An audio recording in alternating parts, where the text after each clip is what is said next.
Hello, hello les amis taureaux, ascendant taureau, ou si vous avez Vénus dans le secteur du taureau au moment de votre naissance, cette guidance sentimentale, relationnelle est pour vous pour le mois d'octobre 2021. Bienvenue. Comme je vous dis à chaque fois, c'est une guidance générale qui ne peut pas parler à tous les taureaux de la même façon. Donc prenez les énergies qui vibrent avec ce que vous vivez et laissez les autres messages qui ne sont peut-être pas pour vous.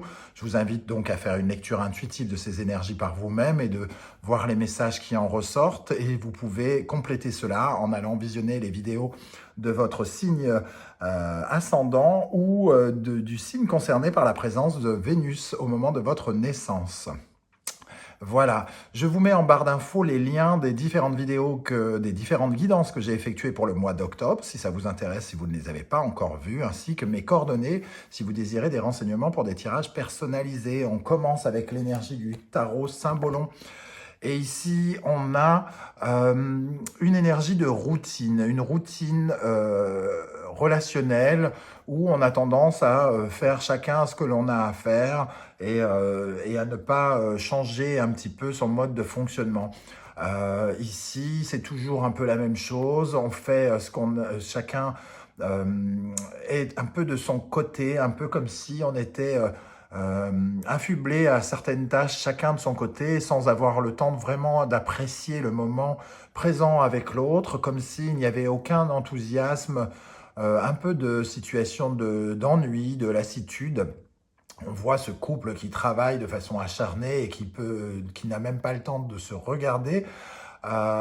Ici, avec l'énergie de Vierge, on parle bien du quotidien, de la routine, et qui demanderait à faire quelques ajustements pour justement ne pas rester avec le sentiment de ne pas se parler, de ne pas se regarder, de ne pas créer une dynamique nouvelle avec les autres. Donc un côté un peu rébarbatif dans nos rapports avec l'autre.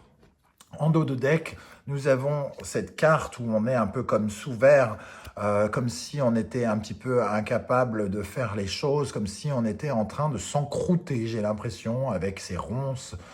On est un peu fatigué par ses habitudes familiales, par cette façon de faire, par ce sentiment peut-être de sécurité que l'on trouve avec le cancer et la lune, ces émotions qui sont habituelles, qui finalement nous protègent, dans laquelle on se retrouve un peu protégé, sous verre, comme si on ne pouvait jamais sortir de notre zone de confort. Et on espère finalement que d'autres choses arrivent vers nous, que des situations nouvelles nous parviennent avec l'illusion du poisson et de Neptune. Donc peut-être l'envie de sortir de cette routine, de cette fatigue, ce sentiment de ne pas avancer ou évoluer avec l'autre peut-être, qui se fait présente au mois d'octobre. Rien de bien grave, hein, la routine dans les couples qui ont de nombreuses années au compteur. Voilà, la routine, elle est là, hein, ça existe. On va regarder maintenant avec le tarot de Marseille ce qu'on a. Et on a l'empereur et le mat. Donc on voit effectivement que quelque part, on est dans une telle... on a un peu envie d'échapper à son univers. Ici, on voit le mât qui a un peu envie de se libérer, de sortir de sa zone de confort et peut-être sortir de ses carcans, d'autorité, dans les règles de l'empereur, dans ce que l'empereur construit et met en place. On a un peu envie de déconstruire quelque part avec le mat en créant des situations nouvelles, en essayant de s'échapper peut-être de la routine, mais aussi de s'échapper de la construction du couple, du côté extrêmement réglementé du couple. C'est ce que je ressens avec cette énergie. On va regarder votre état d'esprit, l'amoureux. On voit ici l'amoureux qui a une certaine forme d'hésitation. L'amoureux ici pourrait nous dire que on a envie d'aller peut-être au contact de d'autres personnes. On a envie de multiplier l'amour d'une façon ou d'une autre. Avec l'amoureux, on nous parle de peut-être d'avoir des rapports sociaux plus ouverts, plus dans la communication, de regarder sur plusieurs, de fixer notre regard sur plusieurs zones et plusieurs choses à la fois. On pourrait, par exemple, nous parler de personnes qui ont envie d'explorer de nouveaux univers relationnels, de ne pas rester figé avec la personne avec qui ils construisent des choses, et de peut-être, par exemple, de sortir, d'aller voir des amis, de, de, de voir plus de monde, de ressentir plus de monde. Qu'est-ce qu'on a avec l'amoureux ici, dans votre état d'esprit, les amis taureaux?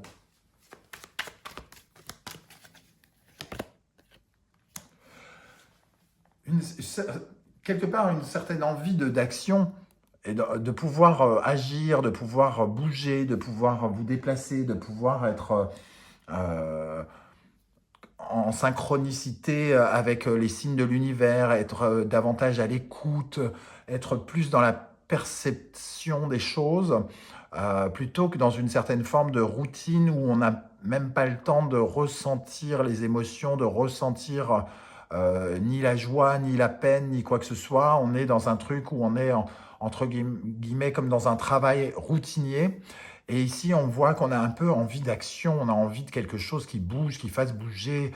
On a envie de sortir de ce cercueil de verre, hein, quelque part, pour voilà, affronter de nouvelles aventures, voir autre part, voir autre chose qu'au sein d'une relation, qu'elle soit amicale ou sentimentale. Qu'est-ce qu'il y a en face de vous? Les énergies qui viennent vers vous, ou celles de votre partenaire, ou de votre mari, de votre épouse? On va regarder. On a le magicien et le diable. Pour moi, il y a des énergies quand même de, de, de, de sexualité déjà avec le magicien et le diable. Un peu comme si on avait envie de recréer du contact. Si c'est amoureux, c'est vraiment recréer du contact amoureux, du sexe. Peut-être qu'on s'ennuie sexuellement ici et qu'on a besoin de recréer des rapports sexuels. On est peut-être très demandeur hein, ici par rapport à l'autre. On peut être demandeur. L'un des deux est peut-être très demandeur pour justement remettre de l'énergie dans le couple qui s'effrite ou qui fane ou qui s'ennuie, remettre quelque chose de très... oui, quand je dis sexuel, c'est pas forcément que sexuel, mais remettre une sorte de dynamique enflammée, remettre de la flamme là-dedans, aller au restaurant, faire des choses ensemble plus enthousiasmantes, plus chaleureuses, plus envoûtantes. Quitte à, pour certains taureaux, d'aller voir ailleurs et d'avoir des expériences sexuelles nouvelles. Hein. Par exemple, ça peut parler par exemple aux célibataires d'avoir envie, non pas de s'encrouter dans son célibat, mais d'aller tirer son cou à droite à gauche, par exemple, ici. Et pourquoi pas certains couples aussi, malheureusement, on pourrait y voir une envie d'infidélité. Une envie, dans un premier temps. Ça ne veut pas dire passer à l'action. En tout cas, on a envie de cette sorte de dynamique où il y a quelque chose qui bouge, il y a quelque chose qui nous met en situation de différente, d'inconfort ou qui nous fait prendre des risques quelque part. On va tirer une énergie supplémentaire sur le magicien et le diable. Qu'est-ce qu'on a sur le magicien et le diable ici pour les taureaux? Ascendant taureau, Vénus en taureau pour octobre. Sur le diable. Oui, voilà, le 5 de coupe confirme qu'on se sent quelque part un peu peut-être mal aimé ou on a le sentiment qu'il y a quelque chose qui nous manque. Voilà, il y a quelque chose qui nous manque. On manque de sexe, on manque de flamme, on manque de dynamisme, d'enthousiasme, de chaleur, de proximité, quelque chose comme ça. Les énergies qui en découlent ici, le chariot et la roue, on voit que, bon, vous n'avez pas envie de rester statique, vous n'avez pas envie de rester immobile et que cette impatience, cette routine, vous voulez vraiment marquer le coup en octobre et faire des choses, quoi. Faire des choses, activer la roue, vous déplacer, partir faire un petit week-end, réactiver une certaine dynamique là où il y a quelque chose, non pas, peut-être pas d'éteint, mais quelque chose qui s'épuise. Et ici, hop, allez, on y va, on bouge, viens, on va au resto, on va passer un week-end à la mer, on va pas rester là à s'encrouter, à se regarder comme si on était un couple de 40 ans. Non, non, on essaye de dynamiser tout ça. Il n'est pas question qu'on laisse le truc s'éteindre. Et pour certains, on est dans une sexualité ardente, on peut réaccélérer les choses et avoir envie vraiment de partir au galop dans des relations, dans de nouvelles relations et quelque chose qui s'enclenche, en tout cas une dynamique pour les célibataires par exemple, qui pourrait beaucoup s'amuser, on va dire, pendant le mois d'octobre. Le conseil du tarot ici, on a le conseil de la grande prêtresse qui nous dit de faire preuve de discernement, de réfléchir à ce qui est bon et ce qui n'est pas bon, peut-être de faire les choses en silence, secrètement, d'être d'être discret, d'être dans une certaine forme de discernement, de bien comprendre les tenants et les aboutissants de ce qu'on fait et de peut-être ne pas exprimer les choses clairement, mais de pousser son partenaire à finalement à venir dans notre direction et à se rapprocher de nous, au lieu de lui dire bon, ça fait 6 jours qu'on n'a pas fait l'amour, ben on le fait, on le pousse à le faire, au lieu de lui dire qu'il y a quelque chose qui ne fonctionne pas, par exemple.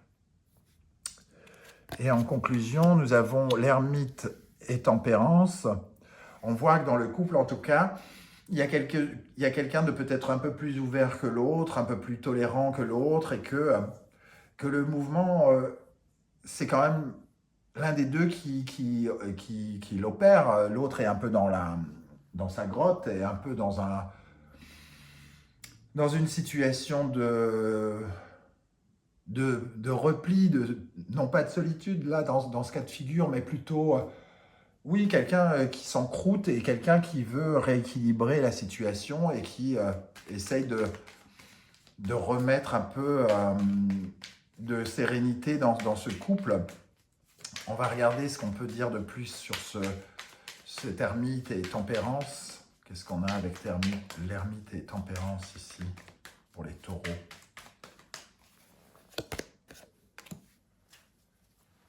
Il y a quelqu'un qui, je pense, est peut-être préoccupé par des choses et que ça a une incidence sur le couple et que d'un seul coup, on n'est pas tout à fait sur la même longueur d'onde. Il y en a un qui veut s'amuser quand l'autre est plus préoccupé ou quelque chose comme ça. Ou alors le second sent qu'il y a un qui lui échappe un petit peu, qui sort un peu de la zone de confort, il le voit sortir davantage et il s'en inquiète. Il commence à se faire des tripes en se disant oui, bah, il faut que je fasse quelque chose parce que sinon je vais le perdre. Il a l'air d'avoir envie de bouger, de s'amuser et moi je suis là et j'ai pas envie, quoi. Donc il y a un décalage. Voilà, avec le 9 d'épée, je sens un décalage quand même entre deux personnes. Le 6 de coupe nous parle du passé et peut-être de regarder le passé de la relation avec un peu de nostalgie, c'est-à-dire de se dire il y a quelques années ou quelques mois, tout se passait bien, on était vraiment sur la même longueur d'onde et là il y a quelque chose qui nous échappe, il y a quelque chose à mettre en place.